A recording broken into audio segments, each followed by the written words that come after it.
Hello dear students, this is Professor Sukumar. Today I am going to review the paper in the year 2022 November. अब just आपने exam दिया होगा, hope that paper is went very good.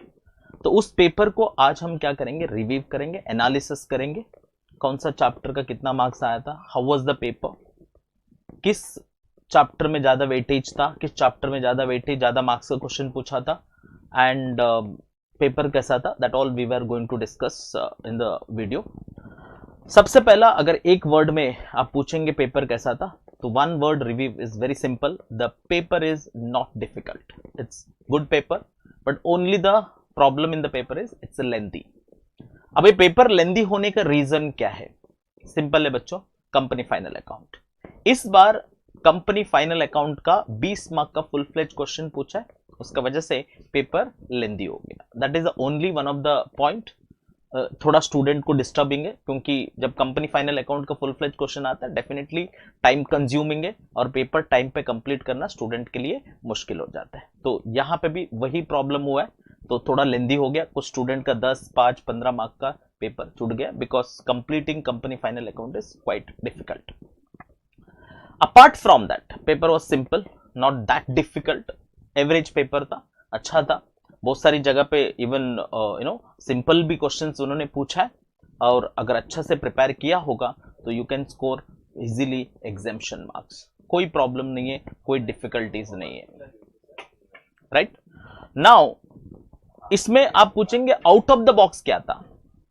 हम normally हर बार previous year का paper देख के हम preparation करते हैं. इस पेपर के अंदर कोई आउट ऑफ द बॉक्स आया, कुछ हमने सोचा वैसा, अच्छा सडनली उन्होंने कुछ सरप्राइजिंग पैकेज करके कुछ पूछा? Answer is yes.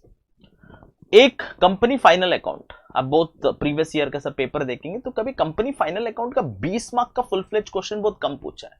इस बार उन्होंने पूछ लिया है, and that is one of the out of the box. उसका बाद अगर आप देखेंगे तो अकाउंटिंग स्टैंडर्ड, ये तो आउट ऑफ द बॉक्स नहीं बोल सकता. मैं हमेशा क्लास में भी स्टूडेंट को बोलते रहता हूं, भाई अकाउंटिंग स्टैंडर्ड बहुत अच्छे से पढ़ो.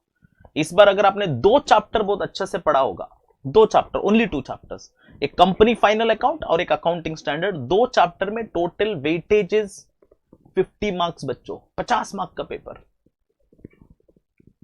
फर्स्ट क्वेश्चन अकाउंटिंग स्टैंडर्ड का 20 मार्क, एक full fledge company final account का क्वेश्चन 20 मार्क्स, सिक्स्थ में एक इफेक्टिव कैपिटल कैलकुलेट करने का 5 मार्क, और वहां पे भी एक अकाउंटिंग स्टैंडर्ड का थियरी क्वेश्चन 5 मार्क. अगर पूरा अकाउंटिंग स्टैंडर्ड पढ़ा होगा 25 मार्क, और company final account 25 mark, total 50 mark 2 chapter में. इसमें आउट ऑफ द बॉक्स में इसके लिए बोलता हूं क्योंकि कंपनी फाइनल अकाउंट में नॉर्मली इतना वेटेज कभी होता नहीं था. नॉर्मली स्टूडेंट सोचते हैं कुछ छोटा छोटा हम इफेक्टिव कैपिटल, मैनेजरियल रेम्यूनरेशन करेंगे कंपनी फाइनल अकाउंट में, फुल फ्लेज क्वेश्चन हम करेंगे नहीं, ये सोच के स्टूडेंट जाता है. बट इस टाइम पे सरप्राइज था, तो उन्होंने 20 मार्क का एक full fledge company final account का क्वेश्चन पूछ लिया. साथ साथ में उन्होंने क्या कर दिया बच्चों, आपको 5 मार्क का एक इफेक्टिव कैपिटल का भी क्वेश्चन डाल दिया. 25 mark company final account, 25 marks accounting standard. That was 2 chapters 50 marks. अगर ये 2 चैप्टर अगर आप अच्छे से प्रिपेयर नहीं किया, मतलब you will be into the trouble. और ये मैं कंपनी फाइनल अकाउंट और एंड अकाउंटिंग स्टैंडर्ड तो मैं हर बार पे बच्चे को बोलता हूं, भाई कंफर्म्ड वेटेज है, मिनिमम 20, मैक्सिमम 25. सो स्टडी कितना हो सके उतना पढ़ो, जितना मैक्सिमम हो सकते उतना उसको रिवाइज करो. Every day you revise it, because that is one of the chapters which has giving confirmed weightage of 20-25 marks. So don't take it very lightly. Normally student क्या करता है, प्रैक्टिकल चैप्टर्स इतना सारे करते रहता है, और इस चैप्टर को इग्नोर कर देता है. एंड में देखेंगे, रिवाइज कर लेंगे, थोड़ा कुछ लिखेंगे, और स्टूडेंट की माइंडसेट होता है अकाउंटिंग स्टैंडर्ड में मार्क्स नहीं आते. भाई जब आप अच्छा प्रिपेयर नहीं करेंगे, टाइम नहीं देंगे, तो मार्क्स आएगा ही नहीं. So that is one of the problem student generally facing. और इस टाइम पे ये 2 chapter normally company final account को भी स्टूडेंट्स इतना सीरियसली नहीं लेते. वहां पे मैनेजरियल रेम्यूनरेशन और इफेक्टिव कैपिटल पढ़ के जाता है, बाकी फुल फ्लेज क्वेश्चंस इतना पढ़ते नहीं है, और वो 25 मार्क का आ गया. दूसरा accounting standard normally we don't take very seriously, हम एंड में पढ़ लेंगे, गो थ्रू कर लेंगे. स्टैंडर्ड कितना भी पढ़ो, मार्क्स नहीं आता है. तो ये माइंडसेट में स्टूडेंट उसको भी इग्नोर करता है. और जो स्टूडेंट जनरली हर एग्जाम में इग्नोर करते थे, और वो 2 चैप्टर 50 मार्क का आ गया. अगर ये 2 चैप्टर को आपने इंपॉर्टेंस नहीं दिया होगा इन योर स्टडीज, तो definitely you will be into the trouble in the exam. अब हम डिस्कस करेंगे एक एक पार्ट को, कैसा था पेपर, कैसा आपने ओके अभी हम डिस्कस करेंगे पेपर कैसा था, एक एक क्वेश्चन वाइज हम डिस्कस करेंगे। देखो बच्चों स्क्रीन में आपको दिख रहा है, पहला जो क्वेश्चन पूछा था, first question, as I told you first question हमेशा अकाउंटिंग स्टैंडर्ड्स का होता है। बेसिकली 4 क्वेश्चन वो लोग पूछते हैं 5-5 मार्क का। पहला जो क्वेश्चन नंबर 1A का था, ये अकाउंटिंग स्टैंडर्ड 2 इन्वेंट्री वैल्यूएशन का क्वेश्चन था, तो ये हम डिटेल में डिस्कशन नहीं करेंगे, just it is a review. Are you clear? और within 2-3 days I am going to put total solution, एक सॉल्यूशन का पूरा एक वीडियो बना के मैं डालूंगा, तो वो भी आप देख लो। सो ये जो वीडियो है यहाँ पे खाली रिव्यू कर रहा हूँ, कौन सा क्वेश्चन कौन सा पेपर में आया था, क्या इंपॉर्टेंट था उस क्वेश्चन का अंदर, उतना ही पार्ट हम डिस्कस करेंगे, पूरा क्वेश्चन हम सॉल्व नहीं करने वाले। और सॉल्यूशन का पूरा सॉल्यूशन के एक वीडियोस में बनाऊंगा, और वो with in few days you will get that particular video, वो भी आप एक बार देख लो, आपको पूरा क्लैरिटी मिल जाएगा। अब ये जो क्वेश्चन नंबर 1 था AS2 का था, इन्वेंट्री वैल्यूएशन, इसमें बेसिकली अगर समझेंगे आपको पता होगा अकाउंटिंग स्टैंडर्ड 2 में एक कंसेप्ट है रिप्लेसमेंट कॉस्ट का। जब भी हम कोई रॉ मटेरियल यूज करते हैं उससे हम फिनिश गुड्स बनाते हैं।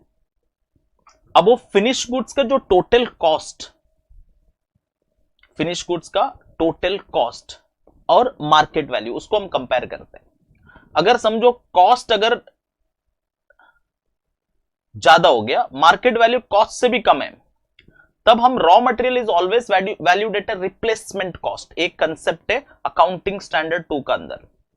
ये किसका हम कॉस्ट लेते हैं? फिनिश गुड्स का कॉस्ट लेने का, बिकॉज रॉ मटेरियल हम सेल नहीं करने वाले, हम सेल क्या करेंगे? फिनिश गुड्स को, और फिनिश गुड्स को हम सेल करने वाले। अगर फिनिश गुड्स का कॉस्ट ज्यादा है और उसका मार्केट वैल्यू कम है, उसका सेल वैल्यू कम है, तब जो भी रॉ मटेरियल हमने यूज किया, अगर वो रॉ मटेरियल हमारे पास स्टॉक में पड़ा है, उसको हम कॉस्ट में रिकॉर्ड नहीं करेंगे, उसको हम रिकॉर्ड करेंगे एट अ रिप्लेसमेंट कॉस्ट। हाँ, फिनिश गुड्स को तो कॉस्ट या market value whichever is lower, realisable value आपको पता है, बट इवन रॉ मटेरियल जो फिनिश गुड्स बनाने के लिए यूज होता है, उस रॉ मटेरियल जो यूज होता है उसका valuation is always depend upon the market value of finish goods.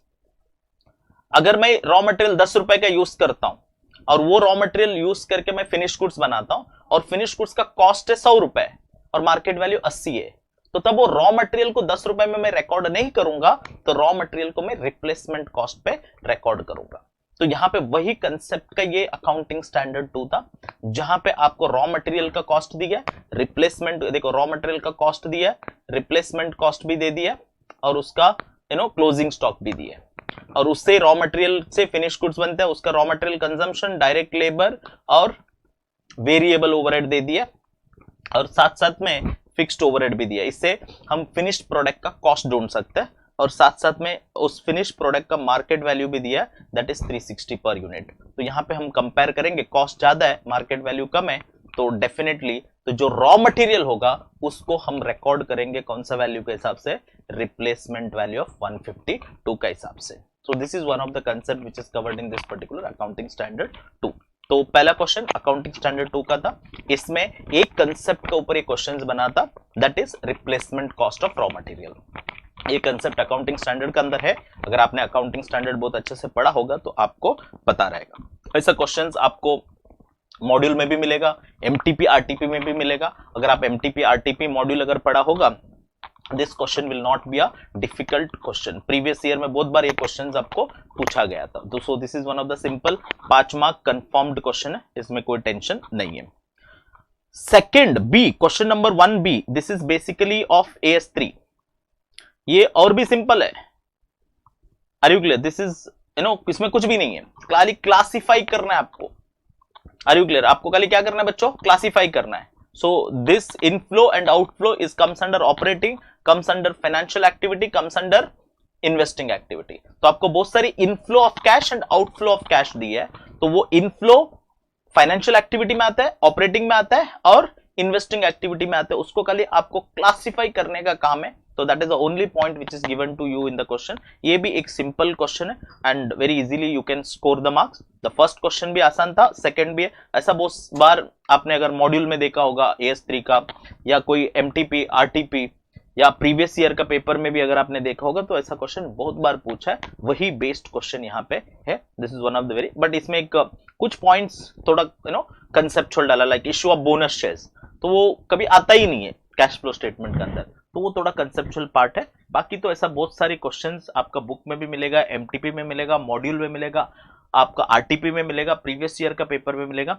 अगर आप अच्छा से डिटेल में स्टडी किया होगा, this question would have been not an a problem to you. आप इजीली 5 मार्क इसका स्कोर कर सकते हैं। सेकेंड थर्ड जो क्वेश्चन था दैट इज बेसिकली AS 11 का फॉरेक्स।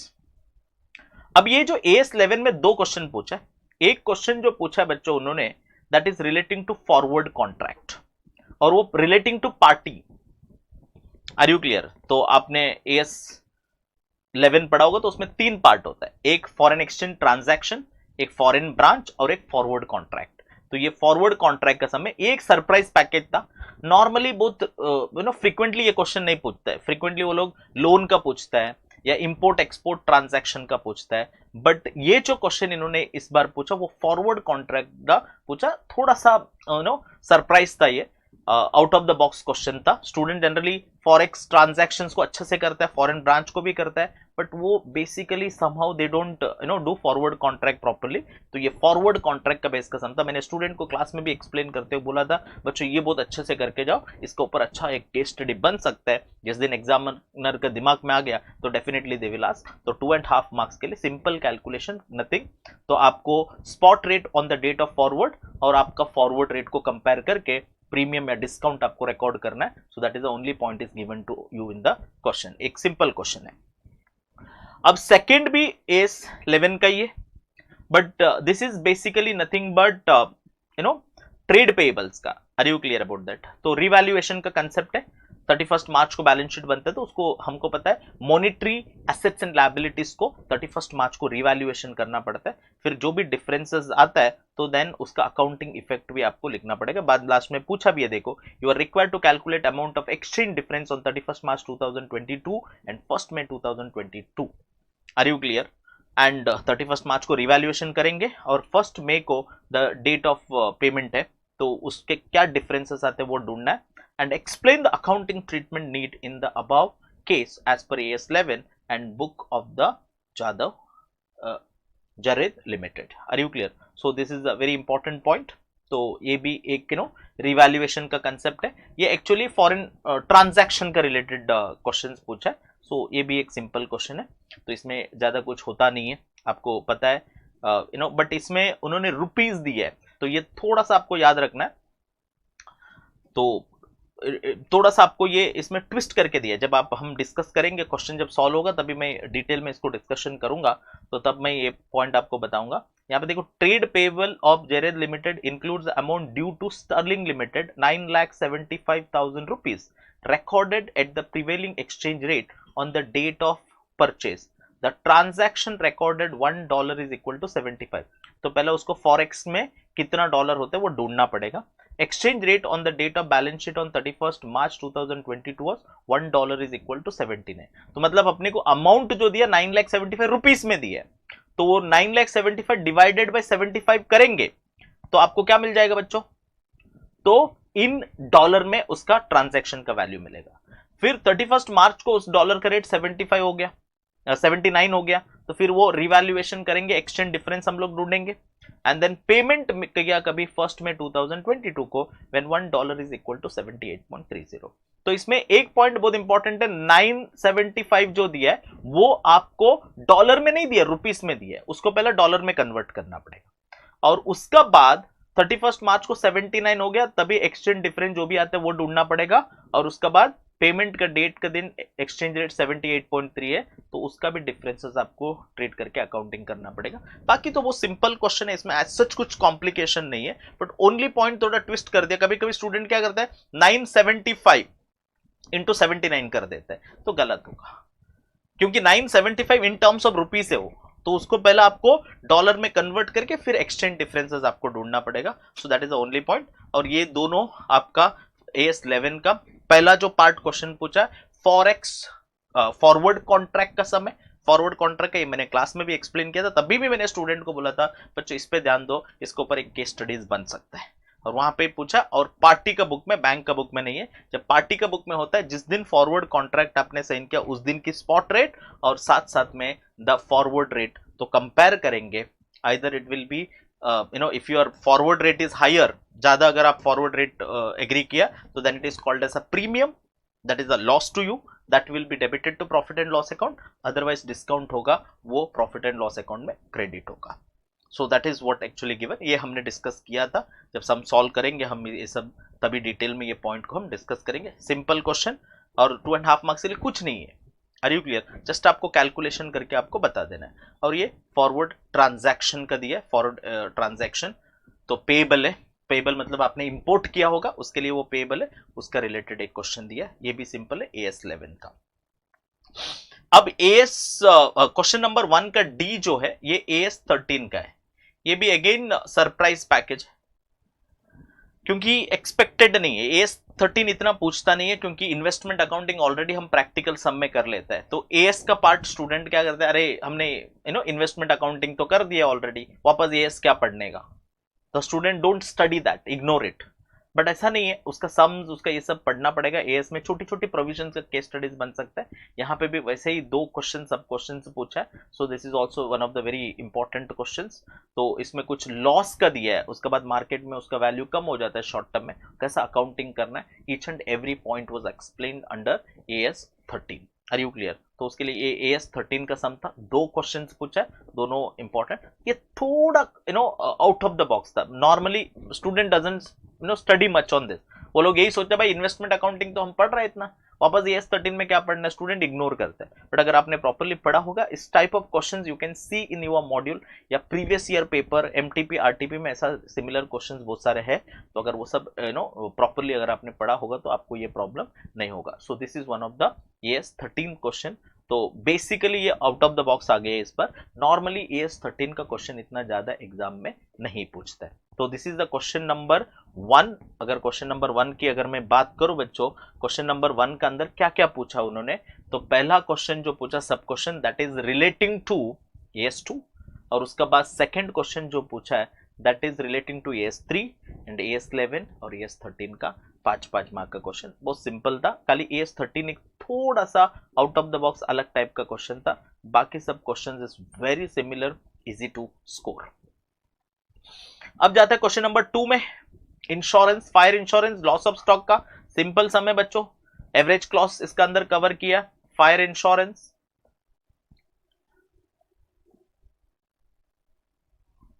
फायर इंश्योरेंस क्लेम का सम है, not very difficult. Loss of stock है, लॉस ऑफ प्रॉफिट नहीं है। लॉस ऑफ प्रॉफिट है तो स्टूडेंट को बहुत बार से लॉस ऑफ स्टॉक का ही क्वेश्चन पूछ रहे, इस बार भी वही पूछ लिया। वेरी इजी एज सच, कोई इतना कॉम्प्लिकेशन नहीं है इसका अंदर। लॉस ऑफ स्टॉक का समय, तो it is not that complicated question, तो इजी था। हाँ, इसमें एक आध एडजस्टमेंट का अगर हम बात करें, थोड़ा सा डिस्ट्रीब्यूशन फॉर एडवर्टाइजमेंट, ये जो नॉर्मल ट्रेडिंग अकाउंट बनाने वाले को ये सब इसकी इफेक्ट पता है। और उसके बाद ये जो goods Saint on approval basis, ये थोड़ा एडजस्टमेंट, बट इस टाइप का एडजस्टमेंट हम क्लास में भी सॉल्व करते वक्त लॉस ऑफ स्टॉक में हम कर देते हैं, तो उसमें कोई प्रॉब्लम नहीं है। ऐसा कोई कॉम्प्लिकेटेड सम ये नहीं था। It was very simple question, you can do it very easily. Are you clear about that? तो ये क्वेश्चन आपको पूछा है। तो बट इसमें दोनों ट्रेडिंग अकाउंट आपको बनाना पड़ेगा। प्रीवियस ईयर का पहला बना के आपको पहला ढूंढना पड़ेगा GP, and then memorandum trading account आपको बनाना पड़ेगा up to the date of fire तक का। Are you clear about that? इसमें आप यहाँ पे देख सकते हैं स्टॉक दिया है 1 अप्रैल, आग कभी लगा, देखो fire occurred the night of 28 September 2022। Are you clear? 22 को आग लगा, और अपने को मालूम है 1 अप्रैल 2021 मतलब प्रीवियस ईयर का 31 मार्च 2022, ये करेंट मतलब प्रीवियस ईयर का क्लोजिंग, करंट ईयर का ओपनिंग। फिर परचेस प्रीवियस ईयर का भी दिया है, सेल्स भी प्रीवियस ईयर का दिया है। Purchase up to the date of fire, sales up to the date of fire दे दिया है।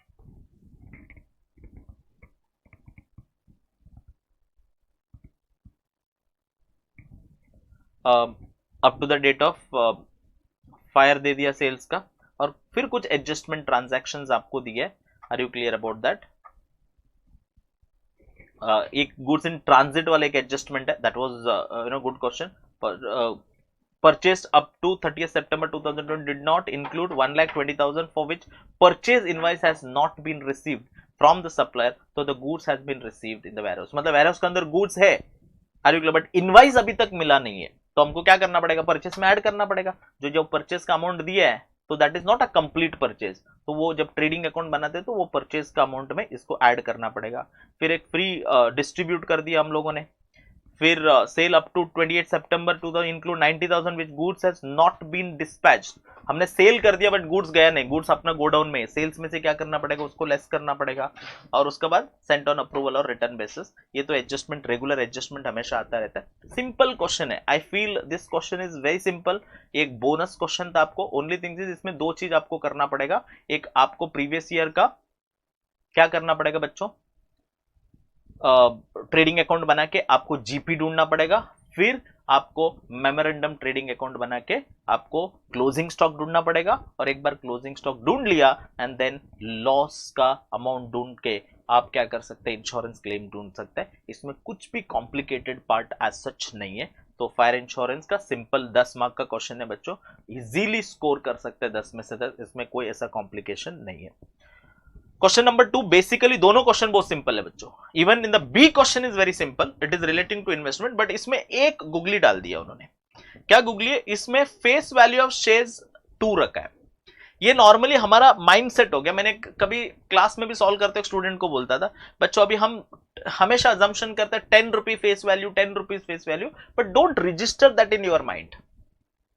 हमेशा यह मत सोचना 10 ही होना चाहिए. मैंने बहुत बार क्लास में भी बोला 50 पैसे का भी फेस वैल्यू का शेयर हो सकता है, 1 रुपए का भी हो सकता है, 2 रुपए का भी हो सकता है. ऐसा आप you have to be in that. बहुत सारे बच्चा ऐसा बोलता है सर 10 रुपए 1 रुपए का फेस वैल्यू कैसा हो गया. मैं तो, क्योंकि हमारा माइंड में वो रजिस्टर हो जाता है, नहीं नहीं फेस वैल्यू तो 10 रुपए का ही होना चाहिए. बट कुछ नहीं दिया तो हम 10 अजम्पशन करते हैं, बट 10 ही होना चाहिए ऐसा कोई जरूरी नहीं है. वो जो मिथ था दिमाग में वो इस क्वेश्चन ने तोड़ दिया. यहाँ पे द फेस वैल्यू जो दिया है वो 10 का नहीं है बच्चों, वो 2 रुपए का शेयर है. तो ये एक इंपॉर्टेंट है. डिविडेंड का कैलकुलेशन में इसका इफेक्ट पड़ेगा. तो नहीं तो स्टूडेंट क्या, हाँ डिविडेंड ना नंबर ऑफ शेयर इंटू 10, तो नॉर्मली 10 रुपीज का ही शेयर होता है. हम जब भी क्वेश्चन में भी क्लास में भी सॉल्व करता है या हम कभी मॉड्यूल का भी सम्स करते हैं, सब जगह पे फेस वैल्यू 10 ही होता है. तो हमारा दिमाग में वो एक रजिस्ट्रेशन बैठ जाता है, हाँ नहीं फेस वैल्यू 10 ही होगा. But it is not necessary. Today you can see there are some of companies has a share value of 50 paise also. तो शेयर्स का फेस वैल्यू 10 ही होना चाहिए ऐसा कोई जरूरी नहीं है. वो एक यहाँ पे गुगली डाल दिया उसने, फेस वैल्यू 2 रुपए का, तो वो कैलकुलेशन में, हर कैलकुलेशन में इफेक्ट पड़ेगा. अगर स्टूडेंट 10 के हिसाब से सोच के कैलकुलेशन करेगा, डिविडेंड गलत होगा, नंबर ऑफ शेयर्स के कैलकुलेशन में गलत होगा. वो एक पॉइंट आपको ध्यान रखना पड़ेगा. As you are CA student उतना तो मैच्योरिटी आपको होना चाहिए.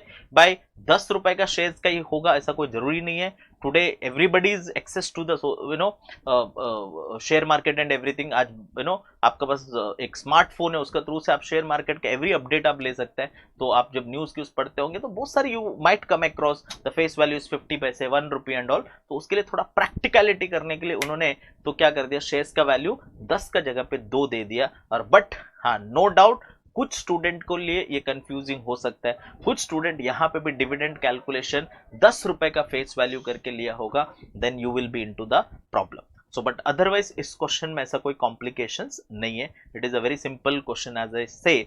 Are you clear? But only the problem is the face value. तो यहाँ पे फेस वैल्यू 10 नहीं है, 2 है. तो क्वेश्चन नंबर 2 में 2 सम पूछा है, एक फायर इंश्योरेंस का और दूसरा आपका इन्वेस्टमेंट अकाउंटिंग का.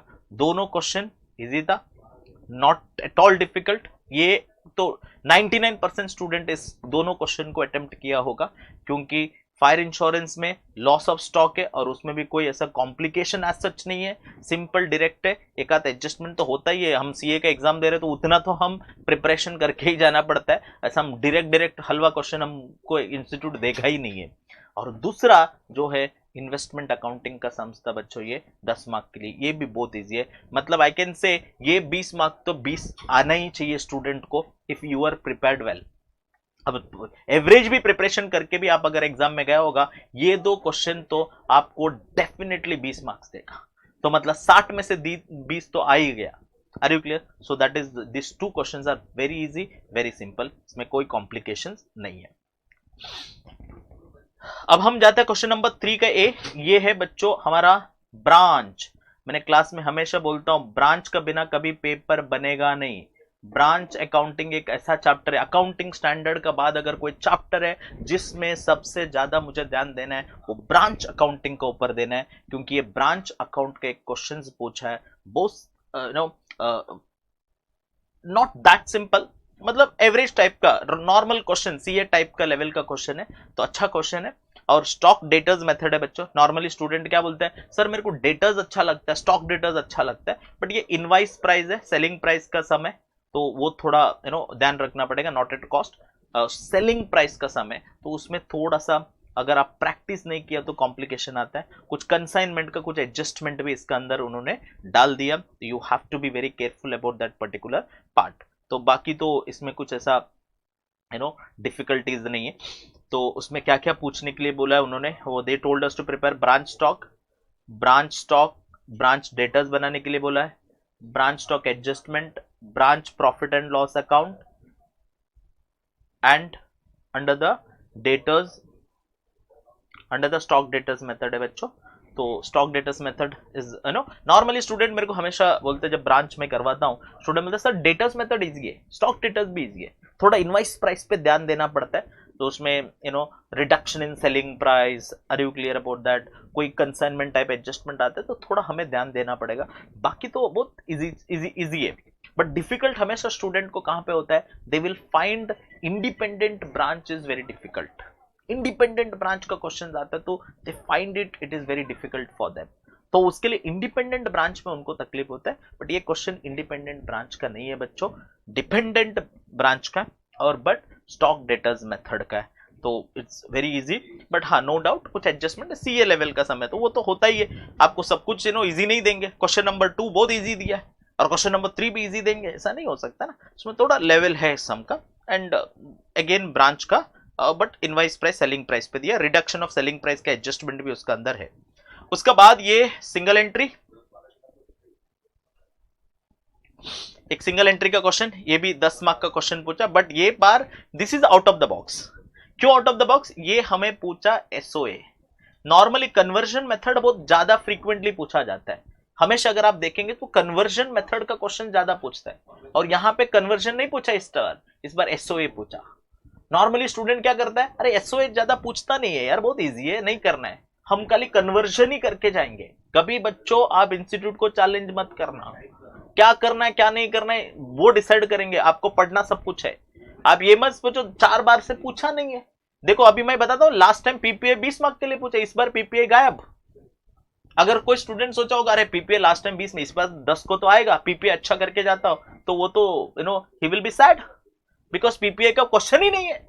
तो ये इंस्टीट्यूट का पेपर बनाने का तरीका होता है, ये कोई बोर्ड, कोई 12th या कोई टीवाई की एग्जाम नहीं है जहां पे ट्रेंड देख के आप जा सकते हैं, पढ़ना सब कुछ, आर यू क्लियर? तो वो सब कुछ आपको पढ़ के जाना है, वो कुछ भी पूछ सकता है। फाइनल अकाउंट का complete full fledge final account का सम कभी नहीं पूछा है, मतलब विथ रेयरली पूछा है, कभी नहीं सकता, रेयरली पूछा है, बट इस टाइम आ गया। अगर स्टूडेंट बोलते हैं अरे हम खाली मैनेजरियल रेम्यूनरेशन करके जाता है, हम खाली इफेक्टिव कैपिटल पढ़ के जाता है, बस हो गया, तो they will be sad today. Why? Because यहाँ पे एक पूरा फुल फ्लेज का फाइनल अकाउंट पूछा है, और इतनी डिफिकल्टी भी नहीं है, अगर अच्छा प्रिपेयर प्रैक्टिस किया होगा तो यू कैन इजीली टैली, 20 में से 15-18 तो मिल ही जाता है, तो that is how it is going to be. तो यहां पे भी यही पूछा सिंगल एंट्री का एसओए। तो नॉर्मली स्टूडेंट को क्या लगता है, हर बार कन्वर्जन ही पूछता है, मैं कन्वर्जन करके जाता हूं, एसओए में क्यों टाइम पास करना है, एसओए में क्यों मेरा टाइम इन्वेस्ट करना है, नहीं करूंगा। तो वो लोग के लिए एक बार तकलीफ था, क्योंकि ये बार एसओए का क्वेश्चन पूछा सिंगल एंट्री के ऊपर, 2 साल का एसओए बनाने का और 2 साल का प्रॉफिट ढूंढना है, तो दैट इज एक्चुअली गिवन, क्योंकि आपने बिजनेस स्टार्ट किया ओपनिंग कैपिटल के साथ 1 जनवरी 2021, आपको 31 मार्च 2021 भी दिया है और 31 मार्च 2022 भी दिया है, तो इसका मतलब हमें प्रॉफिट तो जैन फेब मार्च का भी ढूंढना है 3 महीने का, और उसके बाद पूरा 1 साल का भी ढूंढना है। इसके लिए यहाँ पे नीचे दिया देखो, drop Ramesh statement of affairs as on 31 March 2021, हमारा बिजनेस स्टार्ट कभी हुआ था 1 जनवरी 2021 को, आर यू क्लियर? और हमें एसओए बनाने का 31 मार्च 2021 को एज वेल एज 31 मार्च 2022 को, दैट्स वेरी इंपॉर्टेंट। और इससे हमको 2 साल का प्रॉफिट भी, मतलब 3 कैपिटल होगा, 1 जनवरी का कैपिटल, 31 मार्च 2021 का कैपिटल, 31 मार्च 2022 का कैपिटल, ये 3 कैपिटल चाहिए। तो एक तो दे दिया हमको 1 जनवरी 2021 का, और 31 मार्च 2021 और 31 मार्च 2022 का कैपिटल ढूंढना पड़ेगा बाय प्रिपेयरिंग एसओए। अगर एक बार एसओए का थ्रू से कैपिटल मिल गया, फिर हमें स्टेटमेंट बना के प्रॉफिट ढूंढना पड़ेगा, पहला 3 महीने का जैन फेब मार्च और 1 साल का, तो वो प्रॉफिट हमें कैलकुलेट करके बताना है। तो not that difficult again, are you clear? तो सिंगल एंट्री का समय, बट ये एक out of the box question था। तो नॉर्मली स्टूडेंट यही सोचता रहे, फ्रीक्वेंटली कन्वर्जन पूछता है, हम कन्वर्जन करके जाता है ना, एसओए इतना पूछता नहीं, क्यों टाइम इन्वेस्ट करना है उस पर? उसके लिए बोलता है इंस्टीट्यूट इज वेरी स्मार्ट, आप उसको कभी चैलेंज कर ही नहीं सकते, आप जो सोच के जाते हैं उससे 100 गुना आगे रहता है इंस्टीट्यूट। तो उसके लिए देखो, कोई भी चीज, कोई भी कोने का कोई भी एक क्वेश्चन, एक कंसेप्ट भी आप छोड़ के नहीं जा सकते, you have to study everything. आगे भी बहुत 2-3 चीज है इसमें, मैं आगे एक्सप्लेन करते जाऊंगा। उसके बाद वेरी इंपॉर्टेंट, ट्रायल बैलेंस दिया अनमोल लिमिटेड का, ये क्वेश्चन है बच्चों। Balance sheet, company final account, purchase, wages, everything is given to you. हम डिटेल में डिस्कस एज सच करने के लिए नहीं जाएंगे, तो क्योंकि जब सॉल्व होगा तभी आप वो वीडियो देख लेना। इसका अंदर हम खाली रिव्यू कर रहे हैं, तो उसके लिए हम डिटेल डिस्कशन नहीं करेंगे। क्या पॉइंट है, क्या इंपॉर्टेंट है, that is only I am going to discuss. तो ट्रायल बैलेंस दिया है। एक बात अच्छा है इसमें बच्चों, आपको डेबिट और क्रेडिट टैली करके दिया, तो वो एक टेंशन नहीं है। तो एक एक इफेक्ट देने का ट्रायल बैलेंस का, इतना तो हमें आता है, आर यू क्लियर? और उसके बाद कुछ एडजस्टमेंट दिया, ऑथराइज कैपिटल के एक एडजस्टमेंट है, तो ये आपको शेयर कैपिटल का नोट में लिखना पड़ेगा। रेंट का कुछ दिया आपको, आउटस्टैंडिंग वेजेस एंड रेंट का दिया है। प्रोवाइड डेप्रिसिएशन का कुछ एडजस्टमेंट दे दिया। क्लोजिंग स्टॉक का वैल्यू दे दिया है। डाउटफुल डेट्स का दे दिया। मेक प्रोविजन 21 से कॉर्पोरेट इनकम टैक्स का एडजस्टमेंट, ये सब बहुत सिंपल एडजस्टमेंट है, it is not very complicated. Transfer to general reserve, appropriation में प्रॉफिट एंड लॉस अकाउंट का नोट का अंदर ही अप्रोप्रिएशन करके लेस करके जनरल रिजर्व में ऐड करेंगे। Term loan public sector bank is secured hypothecation and instalment of term loan falling due with in the 1 year is 17 lakh. आपको इसमें एक कंसेप्ट डाल दिया उन्होंने, ये जो 1 ईयर का अंदर जो लोन पे करना है वो शॉर्ट टर्म में जाएगा और बाकी का अमाउंट लॉन्ग टर्म में जाएगा, वो एक कंसेप्ट उसका अंदर डाल दिया। सो दैट इज इंपॉर्टेंट वन। और बाद में एक स्टैट्यूटरी नोट लिखना पड़ता है, हाइपोथिकेशन। आप जब टर्म लोन लिखेंगे एंड फ्रॉम पब्लिक सेक्टर, तो उसमें आपको नीचे लिखना पड़ेगा secured on hypothecation of plant and machinery. फिर वो लोन का अमाउंट में एक इंस्टॉलमेंट आपको आने वाला है 1 ईयर का अंदर, तो वो आपको शॉर्ट टर्म में लिखना है, बाकी का अमाउंट लॉन्ग टर्म का होगा। ट्रेड रिसीवेबल में due with in the 6 month, due more than 6 month, एक डिस्क्लोजर लिखना पड़ता है। Board of directors declare 10% on paid up share capital, ये बहुत इंपॉर्टेंट है। प्रपोज्ड डिविडेंड है, इसका एक प्रोविजन चेंज हुआ है अभी, तो उसका रिलेटेड एडजस्टमेंट डाल दिया है। क्या करना है आपको पता है, आपने पढ़ा होगा मॉड्यूल या अमेंडमेंट्स, आपको पता है जब भी डिविडेंड 10% डिक्लेयर करता है तो how that effect has to be given, you know that, are you clear? तो ये, और बैलेंस शीट बनाने का profit and loss account, note to accounts as per the schedule 3 of the Companies Act 2000, ignore previous years figure. तो not difficult, ऐसा कुछ major adjustment नहीं है। नो डाउट टाइम कंज्यूमिंग होता है, बट फॉर्मेट अच्छे से अगर आपको आता होगा तो there is no problem at all, you can solve it. 1 घंटा भी लग सकता है, 1 घंटा नहीं लगेगा, 40-45 मिनट्स के अंदर complete, you can crack it. तो 20 मार्क पूरा मिल सकता है, कोई कॉम्प्लिकेशन नहीं है। अगर आपको टैली नहीं हुआ मतलब you might be did something wrong, तो अदरवाइज इसमें कोई ऐसा कोई डिफिकल्टीज नहीं है। समझ में आया कि नहीं? तो ऐसा कोई मेजर एडजस्टमेंट नहीं है। एक एडजस्टमेंट ये है, एक नया कंसेप्ट का एडजस्टमेंट है, बाकी सब तो सिंपल एडजस्टमेंट है। और एक ये बोर्ड ऑफ ये थोड़ा सा अभी प्रोविजन फॉर प्रपोज डिविडेंड का एक कंसेप्ट चेंज हो गया, उसका रिलेटेड दिया है। तो बाकी तो सब सिंपल एक रेगुलर एडजस्टमेंट है, you can easily do so. But हाँ, नो डाउट फॉर्मेट बनाने में उसमें सब टाइम जाता है, वो तो जाएगा ही ना। तो देख लिया आपने 20 मार्क का, तो तुरंत फटाफट फॉर्मेट बना के रख देने का। तो जब आप रीड करते वक्त आपको पता चला भाई अपना ये कंपनी फाइनल अकाउंट के जैसा पेपर मिला, पहला फॉर्मेट बना दो, फटाफट याद है आपको, लिख के रख दो। सॉल्व वाले बाद में करेंगे, बट इसको ऑप्शन में छोड़ना एडवाइजेबल नहीं है। 2-4 मिस्टेक भी अगर आप करेंगे 20 में से 15 मार्क्स तो आप आराम से स्कोर कर सकते हैं। बहुत सारे स्टूडेंट ने बोला सर फाइनल अकाउंट हमने ऑप्शन में छोड़ दिया, नॉट गुड चॉइस, बिकॉज बाकी 10 में से कुछ गलती हो जाता है तो 5 मिलेगा, 2-10 किया कुछ गलती हो गया तो 5-5-10 मिल गया। इसमें कुछ भी बाकी सब एडजस्टमेंट तो इजी है, और टैली करके भी दिया ट्रायल बैलेंस डेबिट क्रेडिट, एक एक इफेक्ट देना आपको, ग्रुपिंग कर लिया, एक एक इफेक्ट देते गए, तो it is not going to be that difficult as such बच्चों।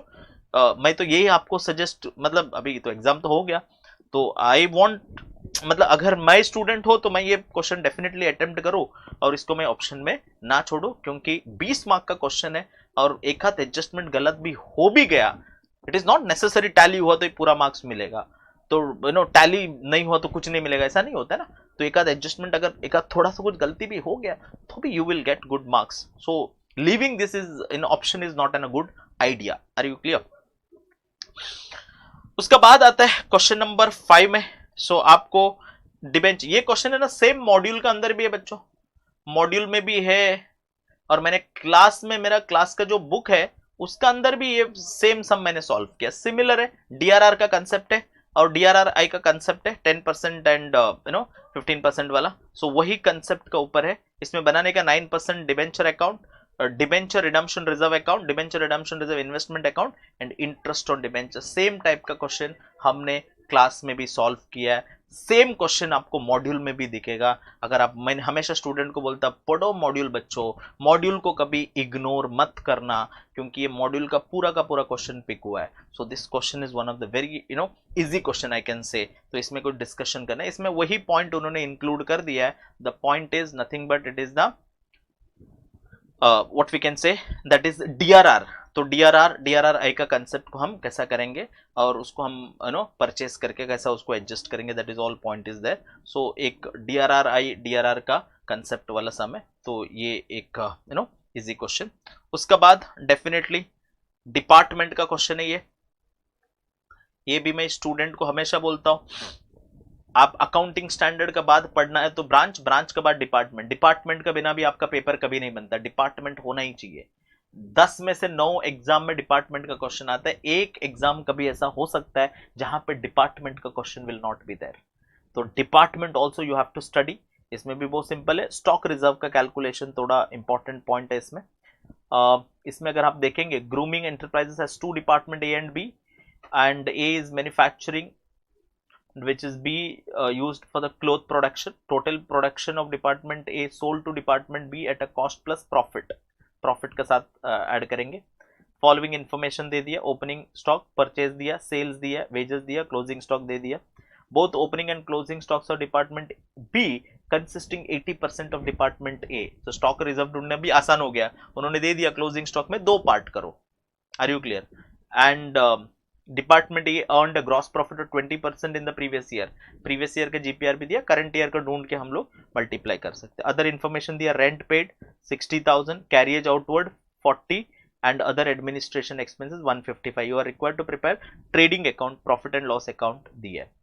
सो इट इज वेरी इंपॉर्टेंट, अभी कैरियज आउटवर्ड है तो परचेस का रेशियो में हम डिस्ट्रीब्यूट कर सकते हैं, और उसके बाद rent paid and other administration expenses का बेस दिया नहीं है, तो वी कैन जीपी रेशियो से हम बेसिकली इसको क्या कर सकते हैं, डिस्ट्रीब्यूट कर सकते हैं, बट उसका नोट आपको लिखना पड़ेगा। सो ये डिपार्टमेंट का एक सिंपल क्वेश्चन है, एक ट्रेडिंग अकाउंट और एक profit and loss account. Profit and loss account में 3 चीज दी है, rent paid, carriage outward and other administration expenditure. Are you clear?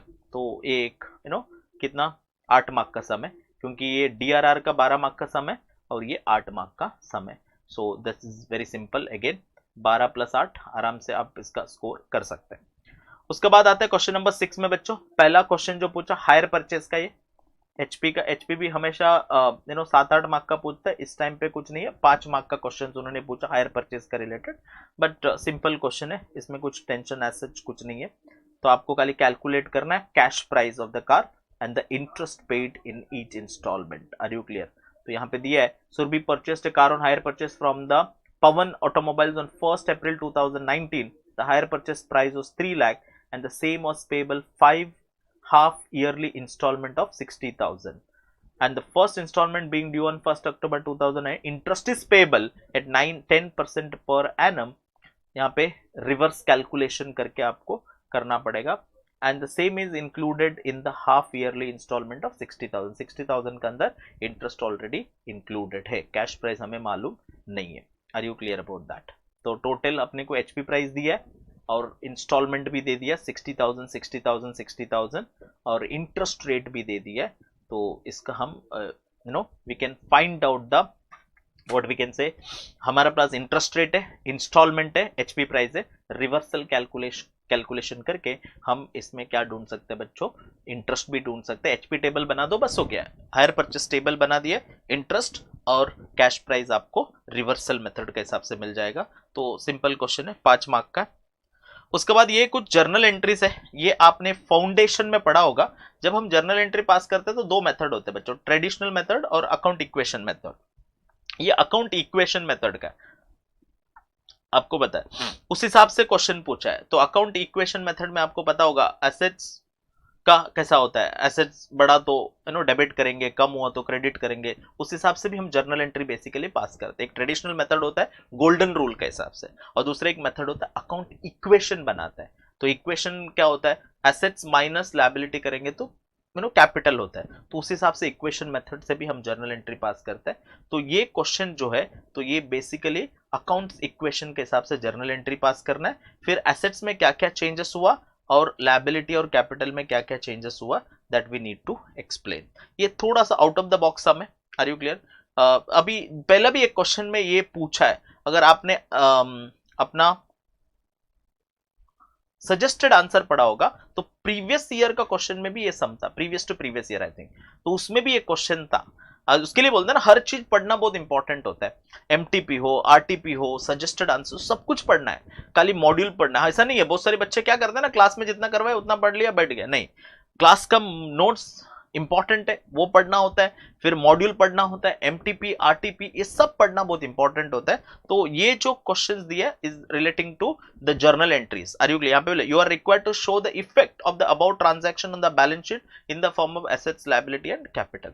तो कोई ट्रांजैक्शन है तो उसका एसेट्स में क्या इफेक्ट होगा, लायबिलिटी में क्या इफेक्ट होगा, वो हमें एक्सप्लेन करना है। अभी यहाँ पे देखो एक ट्रांजैक्शन में just for an reference explain कर रहा हूँ। Liability 50,000 was finally settled at a discount of 2%। 50,000 का लायबिलिटी सेटल हो गया, लायबिलिटी कम हो जाएगा, उसमें 2% डिस्काउंट, मतलब अपने को फायदा हुआ है, तो आपका इक्विटी बढ़ेगा, क्योंकि प्रॉफिट बढ़ेगा तो इक्विटी बढ़ेगा। Are you clear? अभी समझो, इफ यू टेक एग्जांपल, मैं एक एग्जांपल ये अलग अमाउंट लेता हूं, 1 लाख का लायबिलिटी है, मैं 1,000 डिस्काउंट देके 99 में सेटल कर दिया है, मेरा लायबिलिटी कितना कम हुआ, 1 लाख, मेरा एसेट्स कितना कम हुआ, 99, और मेरे इक्विटी कितना बढ़ गया, 1000। Are you clear about? That's very important. ये बढ़ गया क्यों? क्योंकि 1,000 का डिस्काउंट हमें मिला, डिस्काउंट मिलेगा तो प्रॉफिट बढ़ेगा तो इक्विटी बढ़ेगा। तो उस हिसाब से हमको ये पूरा ट्रांजैक्शन को एक्सप्लेन करना है। 5 ट्रांजैक्शन दिया है तो एक्सप्लेन आपको करना है।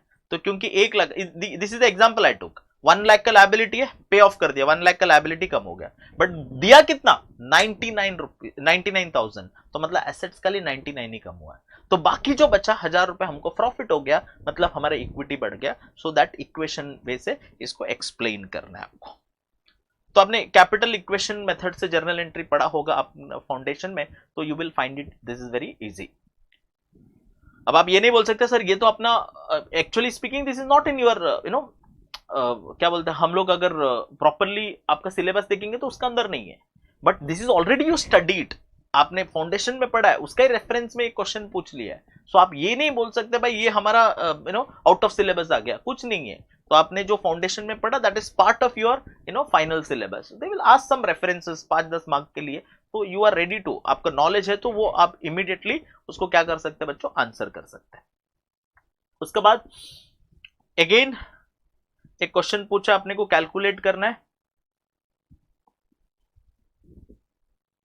रिडम्पशन ऑफ प्रेफरेंस शेयर्स के, एक क्वेश्चन पूछा, सिंपल क्वेश्चन है, are you clear? So that is very simple. आपको कुछ एक्सट्रैक्टेड बैलेंस शीट दे दिया है, fully called up, due immediately redemption at 5% premium बोला है, कॉल्स इन अरियर्स है, and that is all given, that you can solve it. 5 mark का simple question है, जर्नल एंट्री करना है, बाकी कुछ नहीं है, not even narration is required, you can easily, ये क्वेश्चन जो है रिडम्पशन ऑफ प्रेफरेंस शेयर्स का, तो easily you can do it. उसके बाद ये जो क्वेश्चन पूछा effective capital, are you clear? तो following information provided, non investment company incurring losses has one whole-time directors, that is Mr. Sham. You are required to calculate effective capital and maximum remuneration. That's the managerial remuneration. मैंने वही बोला ना, managerial remuneration is a part of final account. Managerial remuneration final account का ही part है. तो वही final account का 20 mark का क्वेश्चन और एक 5 मार्क का. नॉर्मली हर एग्जाम में ये 5 या 10 मार्क का मैनेजरियल रेम्यूनरेशन का क्वेश्चन ही आता है या इफेक्टिव कैपिटल ही आता है, उसके अलावा कुछ आता नहीं है. इस बार उन्होंने 5 मार्क का यहाँ पे भी पूछ लिया, ये भी इजी है, और साथ साथ में कंपनी फाइनल अकाउंट का एक फुल फ्लेज क्वेश्चन पूछ लिया बच्चों. Total weightage of the final account is 25 marks. So that is one of the important point. अब लास्ट एक थियरी क्वेश्चन पूछ लिया. ये अकाउंटिंग स्टैंडर्ड का इंट्रोडक्शन है. Explain the objective of accounting standard in brief and state the advantages of setting accounting standard. Accounting standard क्यों होता है? मैंने बहुत बार बोला, accounting standard is a principal which every company should be followed. उसकी advantages क्या होता है, कंपैरिजन इजी हो जाता है, वो सब हमने डिस्कस किया है. तो वो सब पॉइंट इसमें थियरी एक्सप्लेन करना है. तो 5 होता है, 4 क्वेश्चन आंसर करना है. पहला जो क्वेश्चन हमें पूछा था वो कौन सा? That is basically hire purchase का था.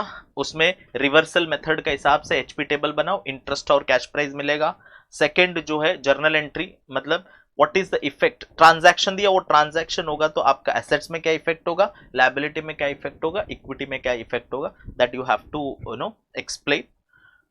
अब रेंट पे करते हैं हम लोग, तो यहां पे दिया देखो, थर्ड ट्रांजैक्शन, इफ आई से रेंट पे किया तो कैश कम हो गया, एसेट्स डाउन, और आपका इक्विटी कैपिटल भी डाउन होगा, इक्विटी भी डाउन होगा. क्यों?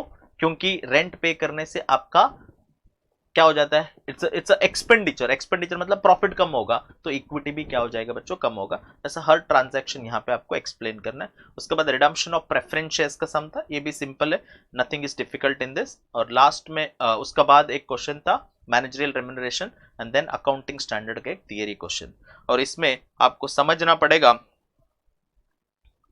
अकाउंटिंग स्टैंडर्ड का टोटल कितना मार्क्स का क्वेश्चन आया बच्चों.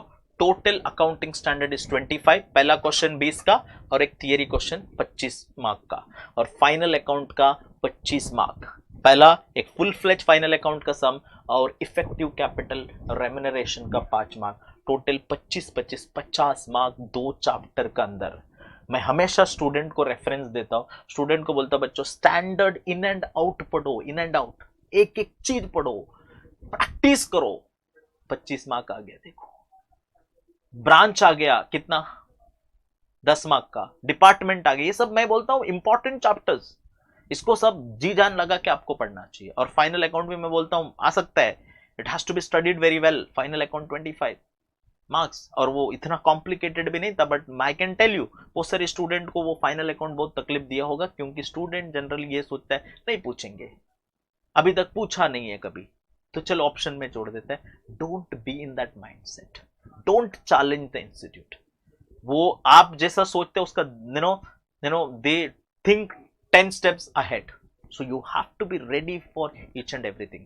ओवरऑल में अगर मैं बोलूं ये पेपर अच्छा था. Are you clear? अगर अच्छा प्रिपरेशन ऑनेस्टली अगर आप पढ़ के गया होगा तो definitely you can claim exemption in this particular paper. Not very difficult as such, out of the box 2-4 चीज था, उसका अलावा कुछ नहीं है. कंपनी फाइनल अकाउंट में भी इतना ज्यादा डिफिकल्ट एग्जाम एडजस्टमेंट नहीं था, सिंपल कंसेप्चुअल एडजस्टमेंट था. और बहुत सारी क्वेश्चंस में like conversion method single entry का डिफिकल्ट होता है, वो नहीं पूछा.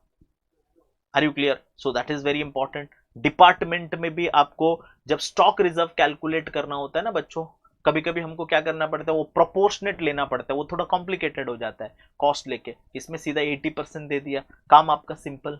तो somehow this paper was good. Are you clear? हाँ, फाइनल अकाउंट अटेम्प्ट करेंगे, थोड़ा लेंदी होगा, डेफिनेटली होगा, बट आप ये क्वेश्चन नंबर 6 कुछ अटेम्प्ट करेंगे तो उसमें आप टाइम इसको बचा सकते हैं. But leaving final account is not an a good option या good choice. Are you clear? So paper अच्छा था. आगे का जो पेपर है वो भी अच्छे से पढ़ो एंड प्रिपेयर इट वेल. और इसका एक डिटेल्ड सॉल्यूशन के साथ बहुत जल्दी मैं आपका सामने आऊंगा. Till that take care, bye bye, thank you बच्चों.